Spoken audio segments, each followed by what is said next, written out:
Welcome to Conversations Matter. I'm Hans Hickler. And I'm Molly Bergholm. Molly and I are big fans of having real, deep conversations. So sit back, relax, be present, and really enjoy this one. Today we're having a conversation with Tony Cho. Tony is the president and CEO of Metro One, a really forward-thinking real estate brokerage management and development business. He's focused on shaping neighborhoods and developing sustainable cities in South Florida. He was instrumental in the development of the design district in Wynwood. He's currently working on another project called the Magic City Innovation District, which is transforming 18 acres of industrial warehouses and land in Little Haiti into a center for innovation, jobs, and creativity. I tell you what, Molly, here's another person that if you look at his resume, we're going to dig into how he got to where he got. But what a story. What a story. He's a meditator like you and me.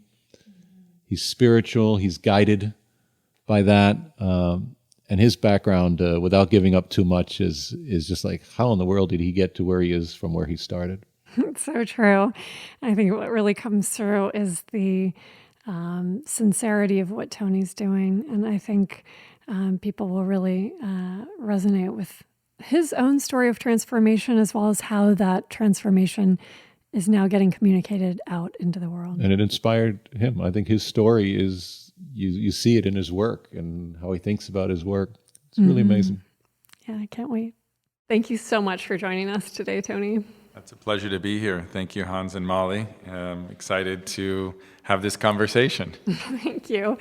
Well, so Tony and I know each other because I teach retreats at Kashi Ashram in Sebastian, Florida, which is where Tony grew up. It's a commune and an interfaith spiritual community that Tony's grandmother founded. So obviously community, a huge part of that. And that's where I'd love to start out, is if you could speak about the importance of community in your life, what you learned from that experience of communal living, as well as how it's translating into what you do now and what you hope to do. Sure. Well, I think community is really everything. And I think community, is probably one of the biggest takeaways that I got from growing up in an interfaith commune. It came with a whole host of challenges, waiting on lines for shared bathrooms and, fighting over who gets, the best pancake at breakfast and all of those kind of things with 25 children, an auntie cooking breakfast for us. But it really is a beautiful thing, because I think in this day and age where we're probably more isolated, than ever before, and people are more depressed than ever before, really, I think community helps, eliminate some of those issues. And I think with mindfulness and yoga and all these practices that are now becoming mainstream, I think there's a formula for joy and happiness. And I think really at the end of the day, I think that's what we're all looking for. We're looking for joy, happiness, liberation, samadhi, whatever you want to call it, whatever your happy place is. I think that's what we're all looking for. And so I think community is a big part of that. And how you define community can be in many different ways. But growing up in the ashram, one of the most beautiful things that really resonates with me today is I go home to the ashram and I see many people that I knew that know me since birth. They were there at my birth, or were there for every single birthday and every graduation. And, there are many families that don't even have that type of bond, that type of connectivity. And I'm not saying that you get along with everybody and everything's honky-dory. It's not. Life is life. But there's roots. But there's roots and there's real experiences. It's like being on the front lines with people, and you are a tribe, and I think that tribe mentality is really something very beautiful, especially if you're galvanized around a common vision and a common goal. And I think, philosophies evolve, as my grandmothers did throughout time, and, lifestyles change, and, sometimes we ate fish and sometimes we didn't, and, it was always kind of evolving based on the latest news that was coming around health and other things. And, I think one of the things that most bonded us was the work that we did with HIV and AIDS in the trenches in the early 80s, you know. The most amazing part of it is just kind of the experiences and the journeys and the memories that you've had all those years of birthdays and, you know, memorials. We had over, I think, 1,000 memorial services in our Ganga pond there, and so we touched, you know, that many lives that are no longer here. Yeah. And I think that was one of the most poignant and memorable parts of my childhood, which is not really, you know, a typical childhood. I mean, I don't know if any childhood is typical, but certainly being around death and dying gave me a very big perspective on the value of life and the value of community. And that's, you know, one of the things that always stood out in my mind is my grandmother never wanted people to die alone. And so many people do die alone or with very few people. And when you have community, you're never alone. I think that's just a beautiful way to pass into the next thing, whatever that is. I read an interview you did that you were exposed to that like at a very early age, your grandmother's work with the AIDS folks, 3 or 4 years old, I think the interview said. Yeah. We named our son Ryan after Ryan White because it hit us so hard. And we were, you know, 3,000 miles away and not touching that. I can only imagine how impactful that was for you, not only in a bad way, but also in a very positive way, right? This idea of learning early, you know, concepts like dying alone is something we think about now when we're in our 50s, right? Oh, I don't want to die alone. It's very, very selfish. Whereas it sounds like, you know, with your grandmother, it was the opposite of selfish. It was, we can alleviate. Right. We can alleviating suffering and pain and being there. And I actually find a lot of beauty in the death and dying process because it gets real very quickly. And a lot of the BS goes away to the wayside and people just, their raw, true essence comes out. And, you know, some of the most poignant, special moments I've ever had with my grandmother was on her dying bed, the last 3 months. I mean, she was diagnosed with stage 4 pancreatic cancer a month after she married us on 11/11/11, which was one of her dreams was to see me married because I was not the marrying type before that. And she wanted to see me settled with a very special partner. And I was. I met Jimena, and we've been together for 10 years. We just celebrated our 7-year wedding anniversary at the ashram and at Chosen, our retreat center, which was a real special event. And so, I think the work that we did, the service work, I think really, you know, defined who we were as a community for me and something that really resonates. But, you know, doing it as a community was also really a nice thing to do, and just being there and the people, you know, it was the honoring of people's lives. I think also that's something that we did really well at Kashi, that we do really well at Kashi. You know, we have a boardwalk there, and, you know, we have benches for people, and it's really, you know, my mom has like what she calls the Manakanika Ghat, and it's a place where she has the ashes of so many people that passed by with their photos, so you can remember people, because it's very hard, you know, and people just, you know, we didn't want people to be forgotten. You know, and nobody wants to be forgotten. You know, that's a very sad thought. But at the end of the day, you know, what happens when you're gone, right? And so a lot of things to think about. It's interesting the way you speak of community, because in the veterans community, we see that too. When you live close to death, you have a deeper reverence for life. You have a deeper appreciation for what is meaningful and what is true. For me personally, it helps keep the point on the horizon that I aim towards more clear, because it keeps the meaning precisely where I'm headed towards, and it loses a lot of the distraction. One of the things I admire about what you're doing now is that it really honors sincere community. It's not just some social media group or something like that, but you're actually physically building communities, but also culturally building communities.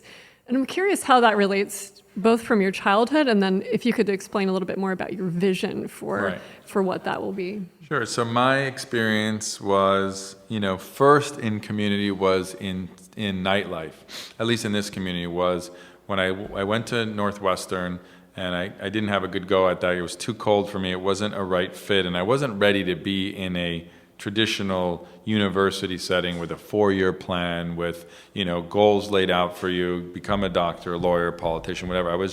I had just left the ashram, and that was such a unique experience, and I really wanted to get a taste of the world. I really wanted to see what else was out there, because of course you have these preconceived notions that you've lived a sheltered life and you haven't seen the world. And in some regards, yes, we were protected and we were shielded, and part of it was for our own good, and part of it was like that's just the way that the ashram was. That was ashram life, as we lived in a somewhat sheltered environment. But in other ways, we were so exposed to such big ideas, and I mean, from meeting the Dalai Lama to Yogi Bhajan to all these other, world leaders and world spiritual teachers that were bringing such incredible knowledge and gifts that we got exposure to. So yes, on the one hand, sheltered in a certain way, we weren't allowed to cross the street. I went to McDonald's when I was 13 to buy a hamburger because we were raised vegetarian, I brought them back for all my friends, things like that. But on the other hand, we went to South Africa to the Parliament of the World's Religion, and we got to go on safari when I was like, 15, 16 years old, and things like that. So it was a very interesting dichotomy, in the way that I grew up. And then coming here, when I first came back to Miami after being in Argentina, I started working in nightlife because I didn't want to go back to Northwestern. I didn't want to go back to the ashram with conditions, and I wanted to forge my own path. And it was a very special moment, the 90s in South Beach. It was when Madonna was here, Versace was here, all the modeling industry was here. It was very underground, and it was very beautiful, and it was a community. Like, there was no... Like you always could get into all the places that you wanted to. You were always invited. Didn't matter how much money you had. It was because of who you knew, and you were part of that community.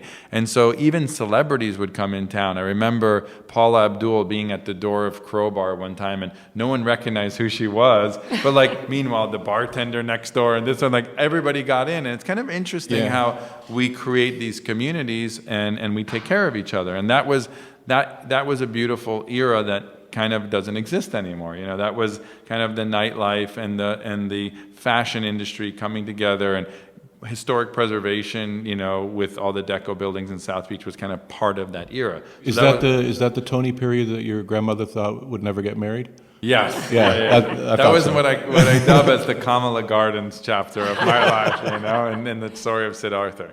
And I wanted to taste and experience the world, and I became a nightlife promoter, and I ran some of the biggest clubs here, and I had a great experience. I knew that was illusion, that it was not something that I would last, but I leveraged the contacts and the network that I had made in that environment to start my real estate career. Yeah. And it really was a good platform and a good springboard to do that.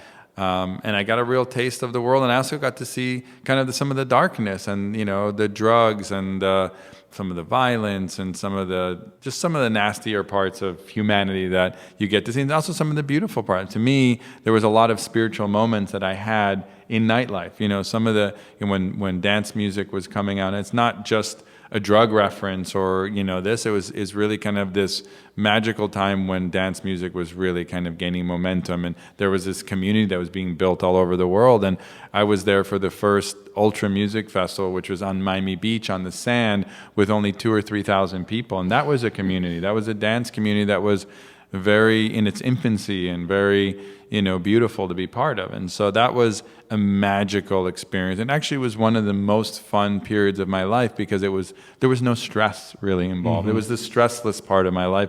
I worked 2-3 nights a week. I went to the beach for the rest of the time.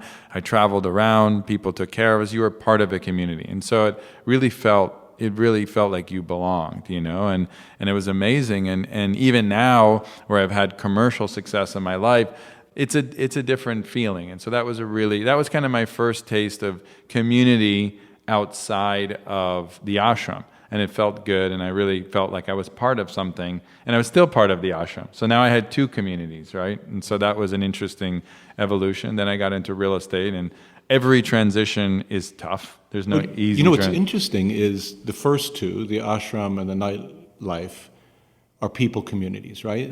That a community is how people come together and care for each other and have shared interest. Now, the next stage of Tony Cho is creating a physical community, whether it's Wynwood or now Magic City. And you know, the little I've read, you're incorporating both, right? You're saying you're revitalizing a physical community, but understanding that it's the people that live in that community will create the culture, will benefit, and I know that's something you strongly believe in. So this idea that I believe very strongly that community is not a place, it's people. But here you're translating that experience that you've had, this incredibly positive experience with the ashram and with your first career in the nightlife, into how do I put people and space together to create and revitalize community. Can you talk a little bit about that? Sure. So, well, I think my next experience in community was the Wynwood Arts District and that whole community that came together. And being part of that was absolute magic in the early days, you know, which for me was 2000, 2001, 2002, 2003, all the way up till, you know, Tony Goldman arrived in 2005, 2006. And it was really, people always ask me, like, how did you know it was going to be so great? You know, I opened this office 14 years ago.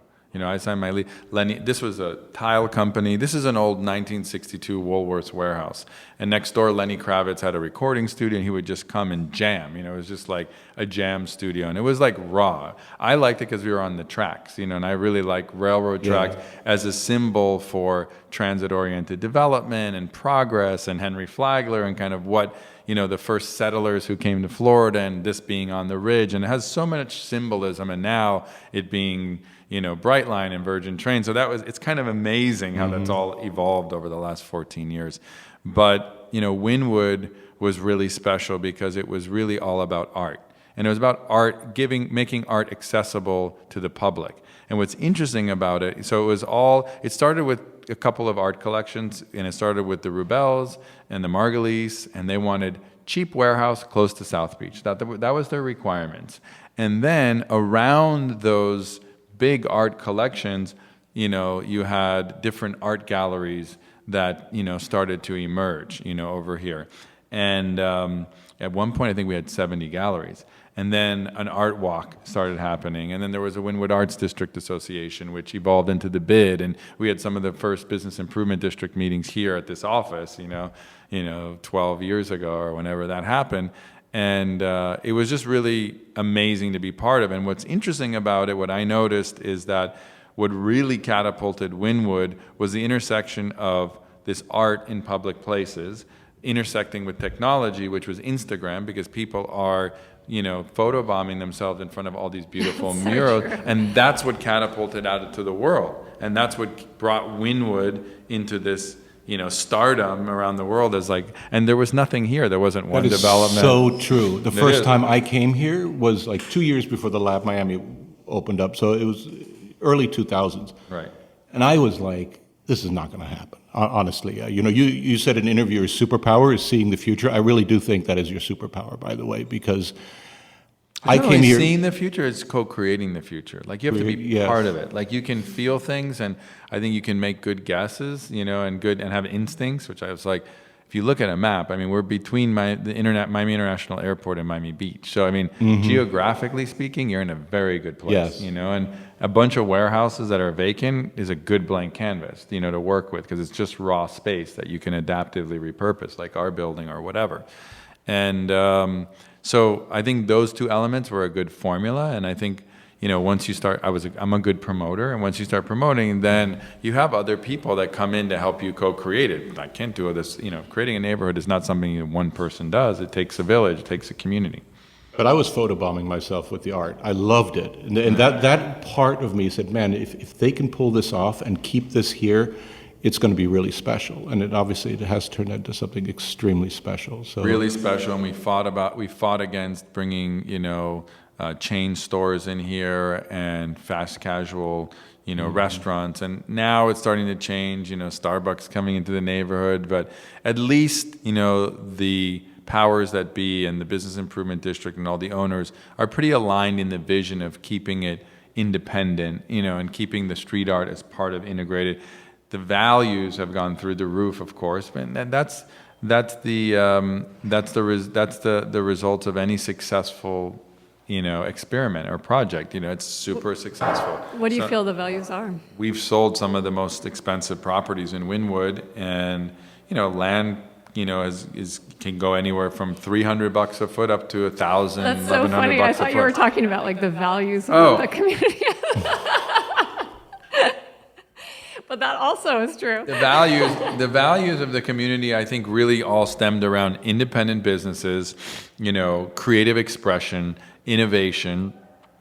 Street art has obviously been a big part of it, and really kind of being different. And so you'll see as companies come in there, you see unique brands and unique concepts, which is great. Wynwood was kind of ahead of the curve of what's been happening to the retail landscape in the world because of Amazon. So basically Amazon has completely transformed retail because, unless there's an experience or unless there's a reason to go out, pay for parking, battle crowds, the next generation wants experiences. That's what they value. They don't value brick and mortar. They don't value owning a property. They don't value having a car. They value experience. Wynwood is an experience. The whole neighborhood is an experience. So then the tenants within that feel that. And so it's about being unique and different. And so we were involved in bringing Zach the Baker to Wynwood. We were involved in bringing Junior and Hatter. So for people who are elsewhere, what are some of these companies? So, Zach the Baker is the most famous baker in Miami. All of his baked goods are now carried at almost every restaurant in town.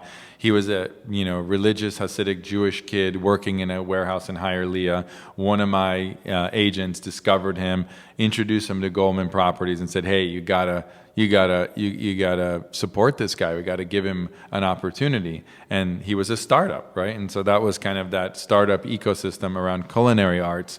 And he started in a small space, became so successful that now he's in a much larger space. And same thing with Panther Coffee. Panther Coffee was an independent coffee house that was all about culture, and you knew who the proprietors were, you knew who the owners were, and you could, talk to Joel and Leticia and meet them and get to know them. So that was the secret sauce behind Wynwood. It was those independent, innovative brands. You have, Brothers and Brawlers, which are in my building next to Ducati, which is a cool, concept store, which is like a man cave.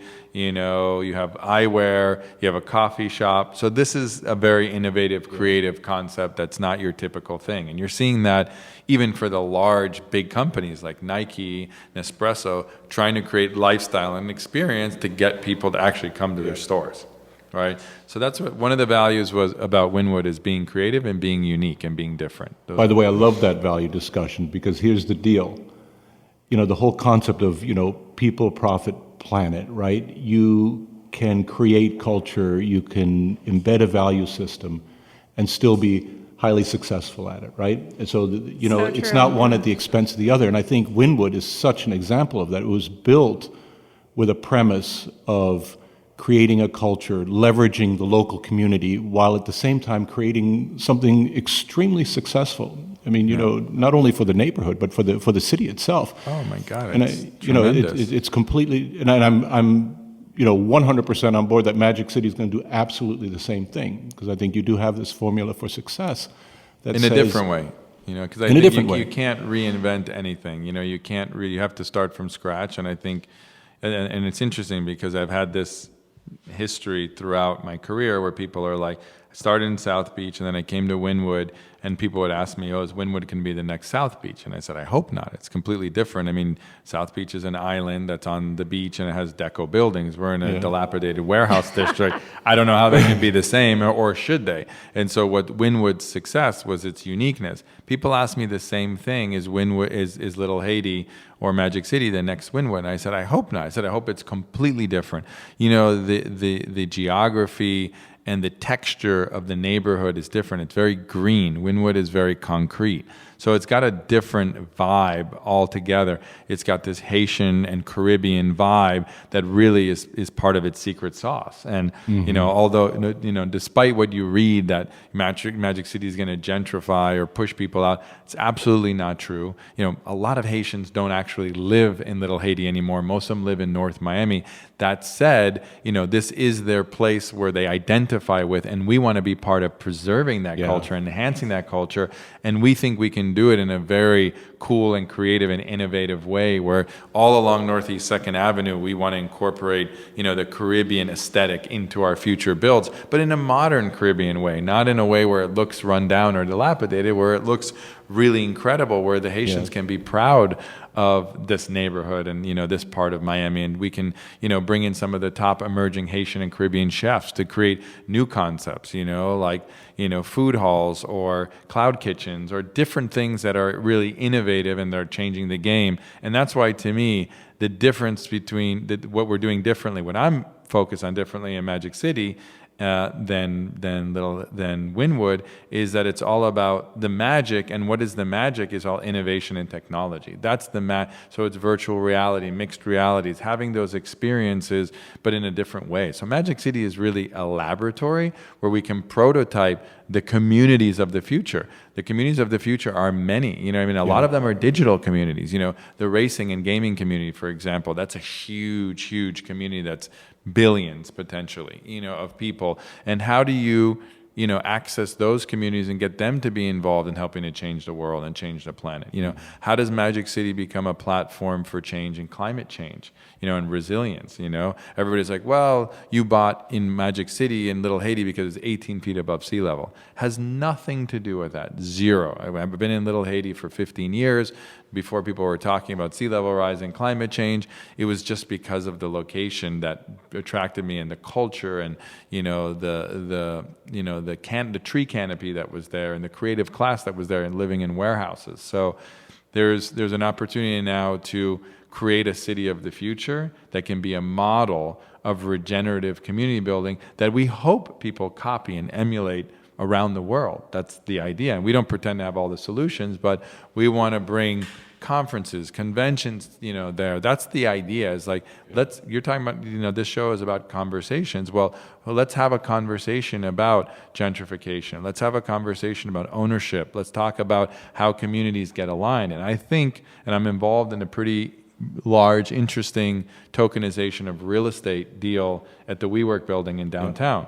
And so I believe that technology is going to help us solve a lot of this disparity between rich and poor, and give people the opportunity to get access to things that they wouldn't, like real estate. Most people in this world, especially in underserved neighborhoods, can't afford to either keep their real estate or invest in real estate. Imagine if there was a community trust where they could invest in these projects and become part of it and have a say and a vote and, et cetera. I think that could be an interesting model, but there are many models to be explored. And I think that's really, what Magic City aims to be, is really this conversation piece around the future of cities. At least that's my vision.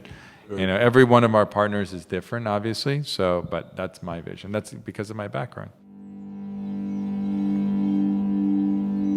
A short shout out to our amazing sponsor, the Great Courses Plus. We're so grateful to have them as our sponsor. The Great Courses Plus is an extensive library of content, lectures, courses on anything you can imagine. Academic content, hobbies, how to learn the guitar, you name it. And it's completely curated and vetted, and you have all the experts talking to you about these subjects. That's such an important point, Hans, because there's so much garbage out there right now of just people speaking about anything that that isn't really vetted in this way. This is such high quality content taught by top professors at their universities or whatever it is that they're the expert in. They get the really top people. Yeah, all the Great curated. Courses. The Great Courses Plus is the premier online library of content and coursework, and we're just so lucky to have them as a sponsor. I'm interested in one on the sacred texts of the world. That's just going to be an amazing one. It's on my wait list. You want to take that one together? I want to take that one. You got it. And you know what? Our listeners are going to get the deal of the century here, because the Great Courses Plus has made an offer for 30 days, completely free access to the entire library of contents of the Great Courses Plus. So the entire library is available for free to our listeners. All you have to do is sign up at thegreatcoursesplus.com/Molly. So write it out, thegreatcoursesplus, PLUS.com/Molly, MOLLY. and you can have access to this incredible library for 30 days free. And you can look at it on your iPhone, on your iPad. If you have a Roku TV, it's a streaming channel on Roku. It just doesn't get any easier to get a world of content right at your fingertips.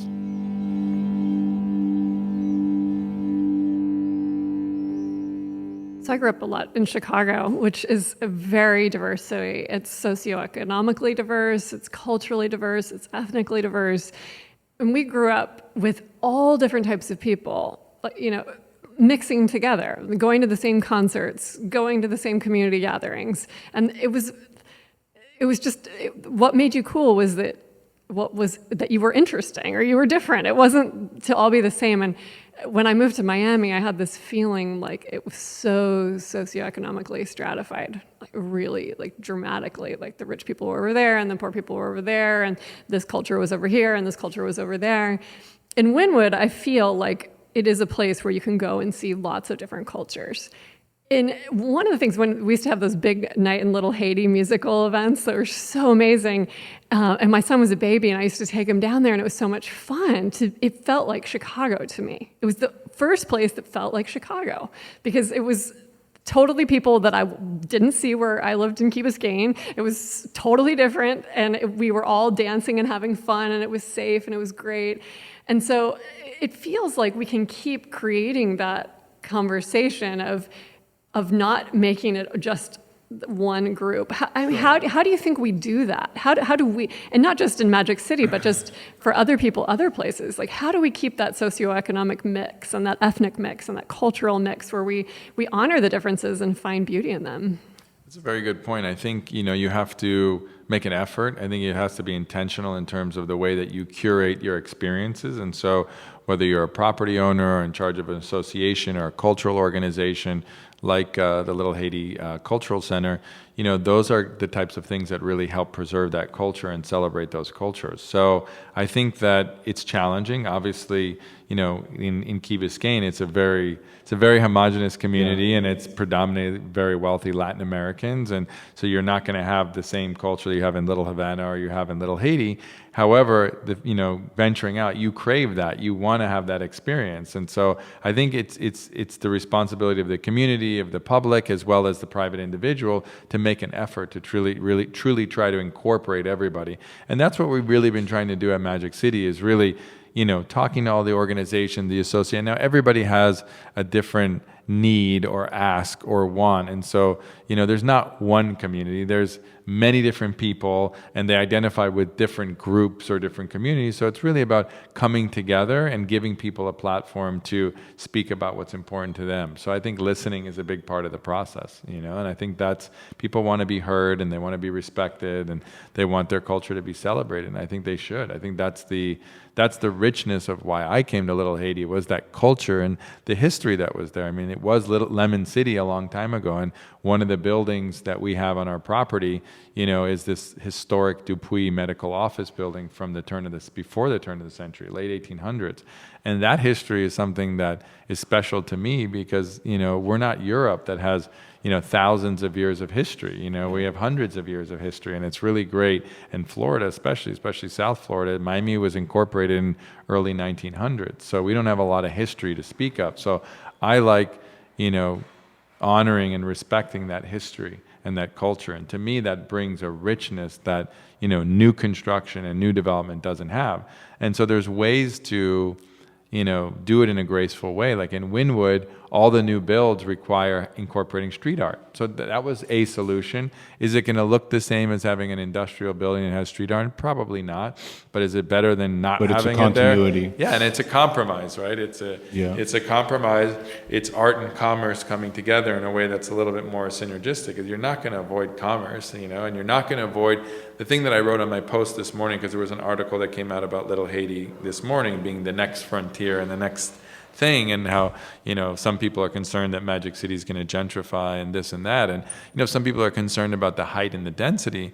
And what people don't realize is that with in the next 30 years, 73% of the world's populations are going to live in cities. Okay, that means you can only go vertical. But my vision of going vertical is what they're doing in Singapore and other places where you have parks in the sky and your buildings are connected and it's actually super green, and that cities can actually, eliminate CO2s instead of generating them. Because what I don't want to see is I don't want us to have this suburban sprawl and pour concrete all over the planet. That's not a solution. So we have to go vertical. So when you're in the urban core of a city, and like how you define urban core is part of the urban planning, expertise that's needed. But in an urban core, you should be able to go dense. You should not have 2 and 4 story. As much as those neighborhoods feel amazing, there's parts of it that should have 2. And I mean, you go to Europe, you go to Paris and London, that quaintness and that specialness of that and that hominess of those neighborhoods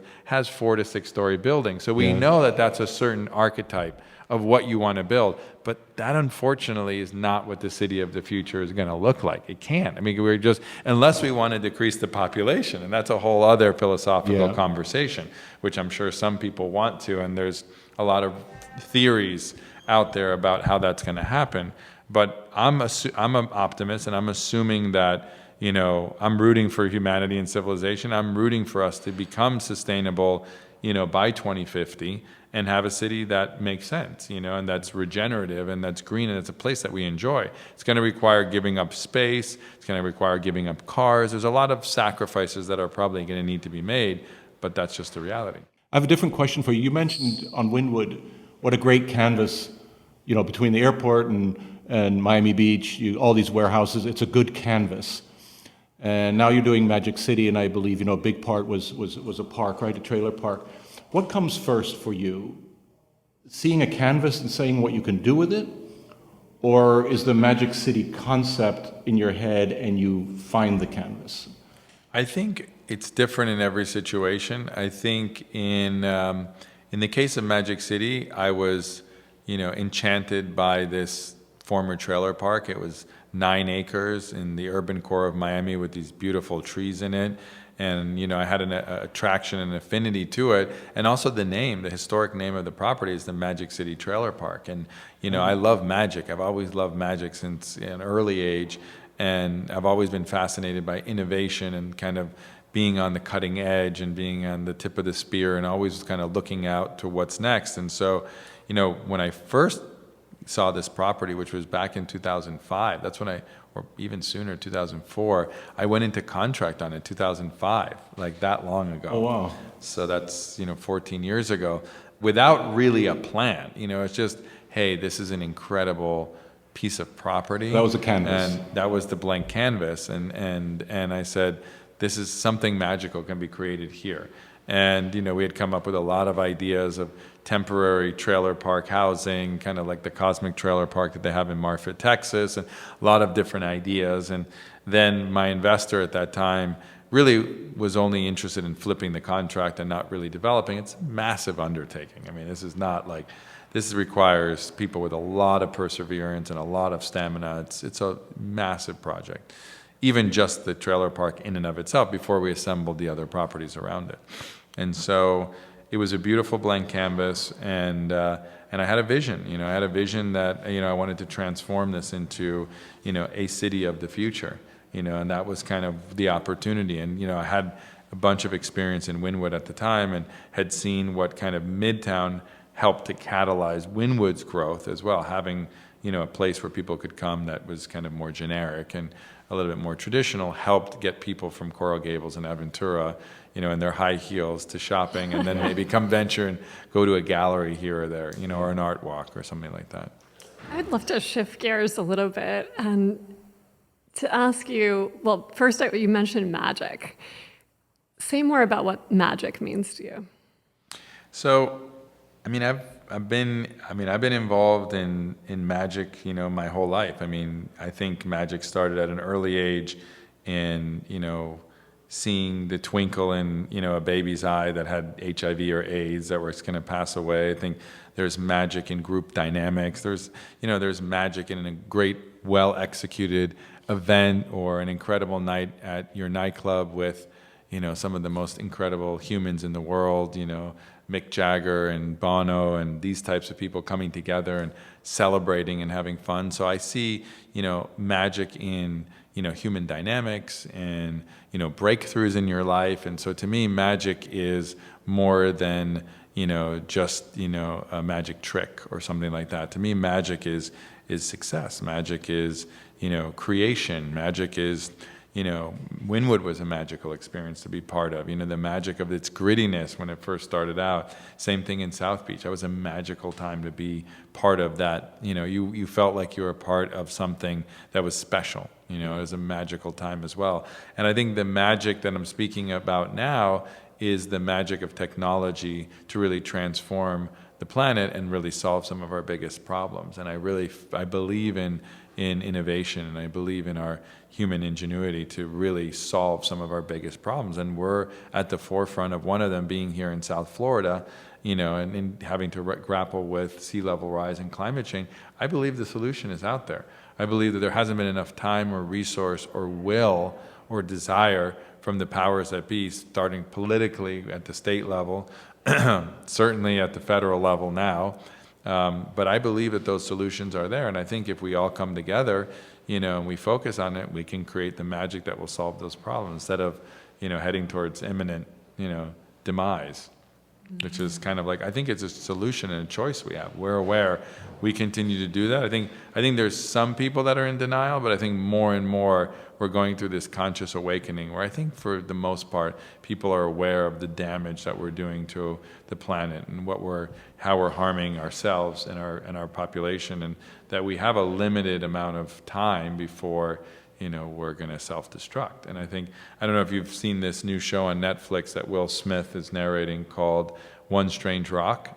Really great show. Yeah. And it really talks about the creation of our solar system, of the universe, and kind of how special this planet is that we live on and how unique we are. We're the only planet in the entire universe that we know of that can sustain life. Whether you believe in extraterrestrials, which I do, I believe that there's other life, but we have not proven that scientifically that there's other life form out there on other planets. So we have this unique planet that somehow has this thin atmosphere that protects us from burning up from the sun, that creates life, that's magic. I mean, we're doing our best to destroy it. We're doing an incredible job destroying it And yet, in a short period of time. In 50 years, what we've done to destroy the planet is really sad. But what we see too is when we give it a chance to come back, it does. Oh, yeah. And that's magic It's too. resilient. How little it takes to really shift it. Tony, what keeps you centered? What keeps me centered? My wife keeps me centered. She's a great partner, and as always, she's my moral compass. And whenever I'm having challenges, I always consult her, and she just always gives me the best advice. But we try to meditate every single day. We have a practice, and we've had someone staying with us the last month and a half who's kind of a life coach and a yogi, and we started this new practice called Miracle Morning, which starts with a kriya and a breathing practice for 10 minutes, and then a silent meditation for another 10 minutes, and then we do journaling for another 10 minutes, and then we do manifestation afterwards. And I think also gratitude practices, I think, are really important, and the more I do it, the more happy I am.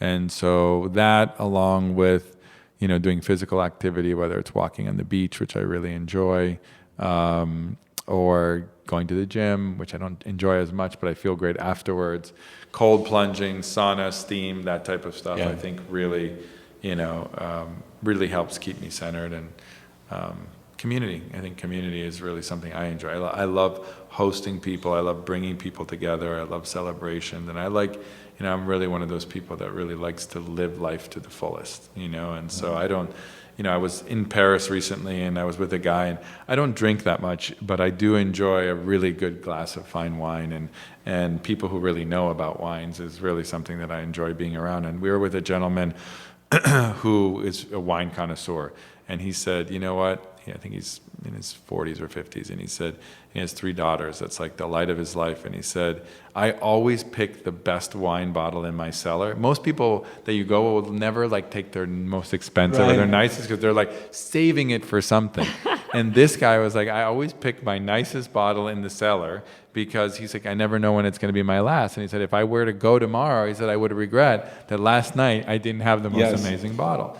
And so that's one of the philosophies that I live my life by, is always, don't have any regrets, and, and don't waste the moment, and really take advantage of it. And so I think that's one of the philosophies that I live by. They say the happiest people in the world are people that practice gratitude. And practice it is different than being grateful. Is actually a discipline of practicing it. That's, I find that to be true. Like you said, the more you practice it, the happier you are. But what do you guys do to stay centered and to be happy? What's your secret? Well, I start my day with meditation. And what's your meditation practice? I do a transcendental meditation, so it's a mantra meditation. For how long? I do half an hour in the morning and half an hour in the late afternoon, and I always finish it with sort of a gratitude journey that not only includes the good things I'm grateful for, but I try to be grateful for the stress and the negative things that are going on, because I honestly believe some of the best energy can come from things that in the moment feel really ugly or bad. But, looking back on when I connect the dots in my life, things that seemed bad or stressful or difficult are the things that helped create a whole new positive thing. Totally. So that and I work out every day after. So my morning starts with meditation and workout. Great. Yeah. And the transcendental, is it guided or is it self-guided? It's self-guided. Yeah, it's basically a mantra and breathing. So, yeah. I haven't studied a lot of TM. It wasn't really part of my upbringing at Kashi, but I'd like to learn more about it for sure. And Molly, is like constantly centered. I mean, like, I don't know it's about like that, she's at a completely different level. No, I think, to the question of staying centered, I feel what centers us is the practice of deep listening, so that no matter where we are, whether it's in our meditation or whether it's having dinner with our family or sitting in a business meeting, that we can bring our full body and breath and mind and presence to whatever's in front of us, and to not just listen with our ears. There's a beautiful, you probably studied it in Sanskrit, but there's the deeper layer of listening. When you really listen with your body and with your whole self, and if you do that, you always stay centered. Even if you're in a fight, you could still be totally present in your body, in the moment.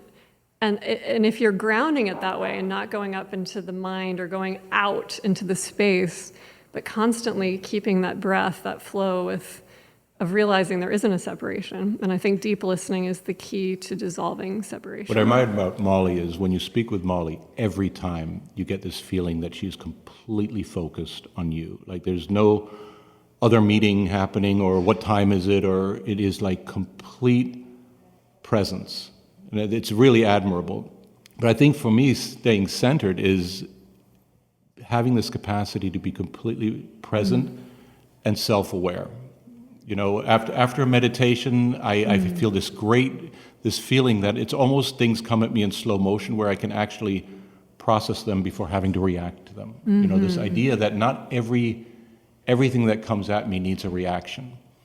That's a really liberating thing. Super. Non-reaction is one of my biggest things. Yeah, let's switch course a little bit.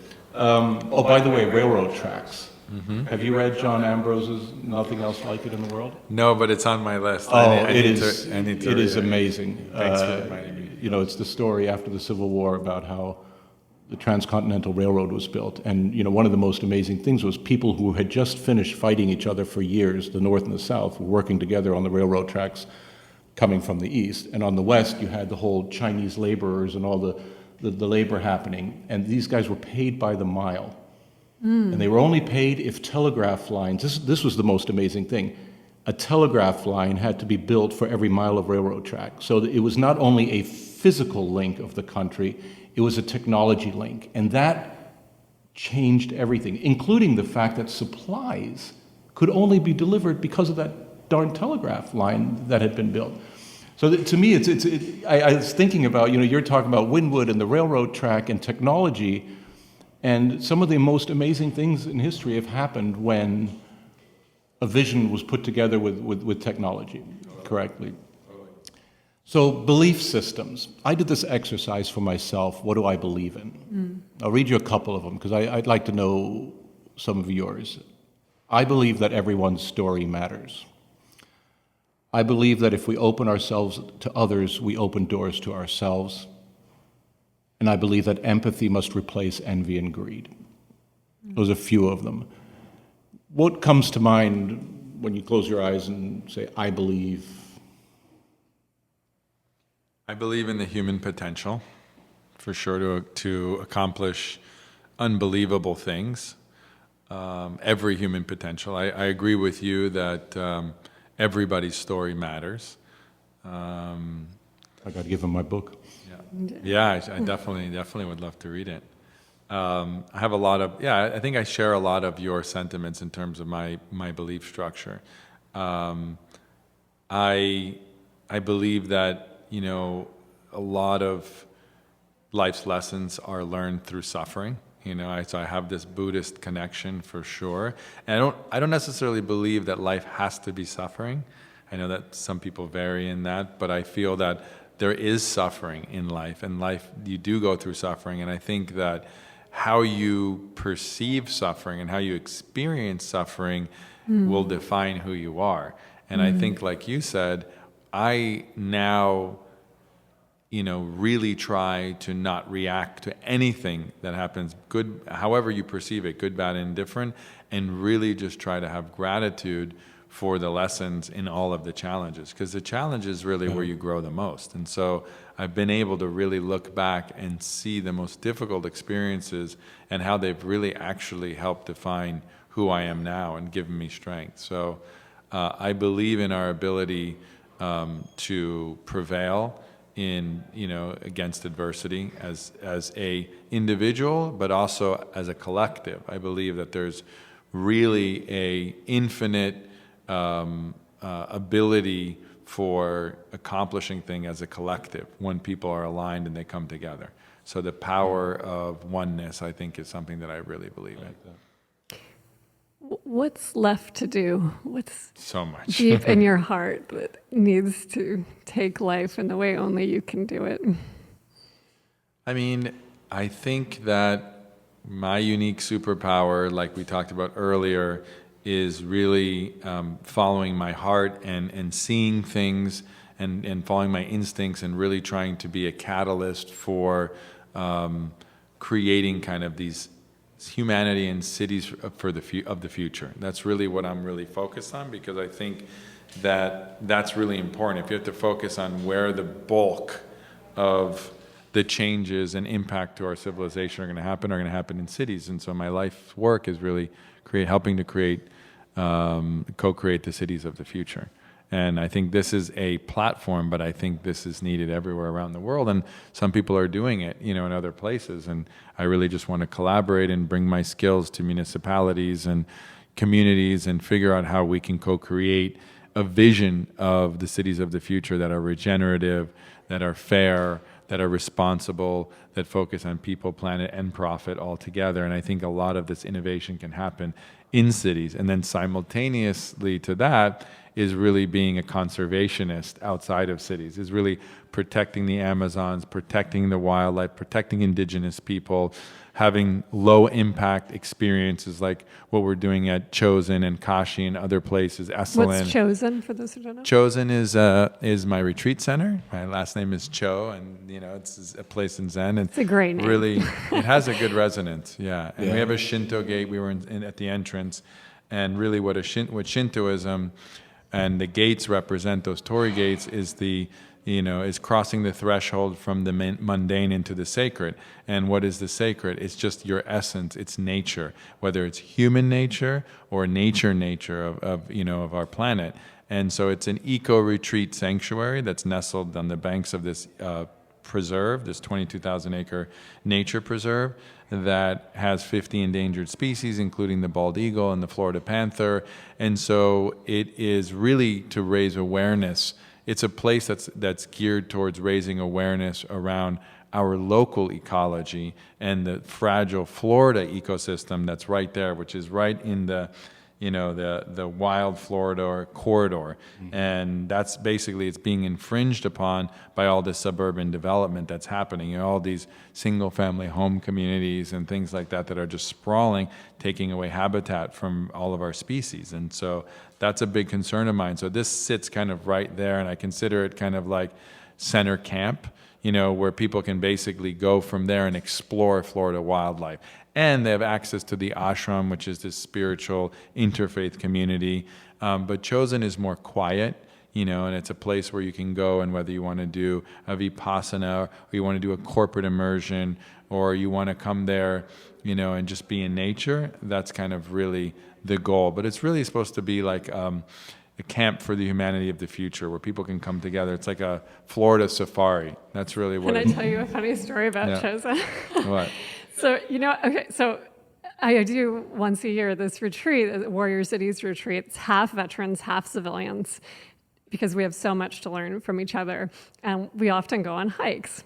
And so the first time that I encountered Chosen, which I can attest is a stunningly beautiful place and absolutely the best place to do a great retreat, the way I found it was we got lost there. Oh, yeah? Not once. Not once. 2 you were years there in a too? row. No, she told me this story. 2 years in a row. So, by the way, there's meaning in we that. had a handful of people who were special operators who were, it was unbelievable that we could get lost not once but twice. I was like, aren't you guys supposed to be experts in finding our way out? How can we get lost at Chosen? You didn't get lost. Twice? There's meaning. You We keep ending at Chosen. Chosen. So it's there's this destination. So this past year when we ended up there again, I laughed and I said, I think we maybe have to do a retreat here or something because we keep getting lost in the exact same place. So anyway, so perhaps in the future we'll have the Chosen. Absolutely, we would love that. And I love the work that you're doing with veterans. I think that's amazing. My grandmother has always been passionate about it, and it's really great that continues at Kashi, and it can be a place for community. And me and my wife acquired by the river, which is a senior care facility for indigent elders that my grandmother and Kashi developed, and they couldn't sustain it financially, so they gave it back to the state of Florida in a friendly foreclosure, and we recently, about a year and a half ago, acquired it, and now are sustaining it, until it becomes self-sustaining, because it doesn't make money because they have restrictions on the income, but it's really serving and fulfilling a great purpose for that community of poor, indigent, elderly community. There's such a need for that, but it's really great. I think what the veterans and what the senior population is benefiting from is community and being around people and having that nurturing, good, healthy food. The food on the ashram is incredible. It's organic. They use grow it there. They grow It's a lot beautiful. of it there through Sustainable Kashi, which my brother started 5 years ago, Delicious, which has been amazing. Food is incredible. Tony, we want to be respectful of your time. Yeah. We're going to do a little speed round, 6 questions, just one-word answers, okay? Real easy. One of your favorite words. Magic. What turns you on? Hope. What sound or noise do you love? I love that. On a scale of 1 to 10, how weird are you? 7.5. Nice. I go to Burning Man every year to get weird. It's my weird place. Last one. Something few people know about you. I mean, when people ask me this, I usually say that I was in a band called Electric Tofu in high school and at the ashram, but I've already said that before, so I can't use that one. It's a good one. Yeah, that's a good one. If I remember correctly, before all that tofu stuff was popular. Yeah, before tofu was a thing, I love it. I love it. That's good. I'll go with that one. Anything else? You want to ask your Indian proverb question? Oh, yeah. This is Molly's tough question. There's an old Indian proverb that however hungry the tiger is, he will not eat grass. What's your grass? my grass is doing something that is not aligned with my purpose and not aligned with my vision of who I am. So just doing something for the money. I mean, none of my projects or anything, I mean, I do the weirdest projects. I mean, I do the most risky, long-term. People are like, I mean, Wynwood, Magic City, Chosen, all of these, by the river, all these things are not traditional investments, let's call it, but they're things that inspire me. So I would say that that's my grass is not doing anything that's uninspiring. Great. This has been a true joy, Tony. No, thank you. Likewise. It's really great, spending time with both of you guys. Loved it. I hope all of our listeners can feel the heart space present, because there's just such a feeling in the room of sincere love and, as we would say, dharma, or a sense of purpose and duty. And energy. Good luck with Magic City. Thank you. Well, you guys, just by talking and getting out there, that's what I said at my post this morning. It's like, how do you want to get involved? And it's a blank canvas. Again, everything, that's what I'm a visionary guy. So that's what I do. I create visions, but I don't pretend to have all the expertise to make it happen. It's all about, in Wynwood, it was attracting guys like Tony Goldman and other people to help co-create it. And now the next crop of people are coming. In Magic City, I brought in my first investor, who was a tech guy. Then I brought in Guy Laliberté, which was an incredible, mind to bring into the project. And now, say who Gila is for those who don't know. Huh? Say who Gila is for those who Guy don't know. Laliberté is the founder of Cirque Du Soleil, a creative genius, a visionary, now a world-famous DJ, and an exceptional visionary in and of himself as well. And so he launched a new company called Lune Rouge, which is really focused on kind of the next evolution of entertainment and mixed reality. So experiences through mixed reality. He's launching a 9-story pyramid, which was partly inspired by this, photo here and by Burning Man. And it's going to be kind of a traveling IMAX theater with mixed reality for experiences around meditation and yoga and DJ nights and everything, but attacking all of the senses, not just having, a two-dimensional experience, but totally immersive experience.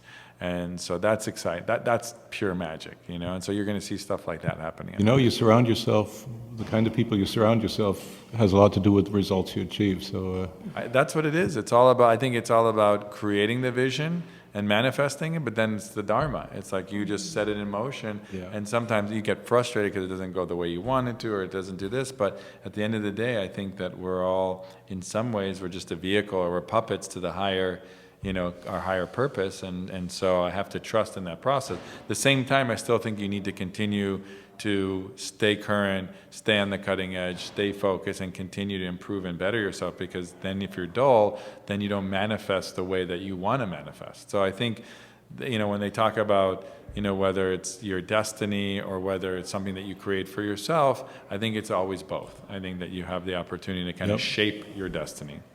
You show up. Yeah, showing up is a part of it, but I think also doing the work. Absolutely. I think it's hard work, right? That's great. I know. I'm sure people say that to you too. Oftentimes people will say, "Oh, you have such a great life. You get to go to all these beautiful places and work with all these incredible people." And it's like, yeah, you don't see the nights that I work until midnight, 1 a.m, sitting at my desk, and then have to wake up and get my kid ready for school. Like those are the things you don't see all the time. Or the problems, or there's so much. I mean, nothing is what it's painted on Facebook, as you guys well know. It's not what you see.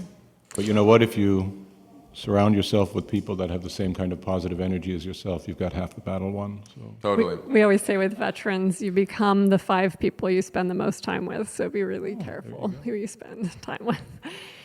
Thank you. I'm in good company here. Awesome. Thank you. Likewise. Namaste. Namaste. Our podcast, Conversations Matter, is produced by Amalia Briggs. Our sound engineer is Matthew Tucker, and our amazing sponsor is The Great Courses Plus. Thank you. We couldn't do it without you.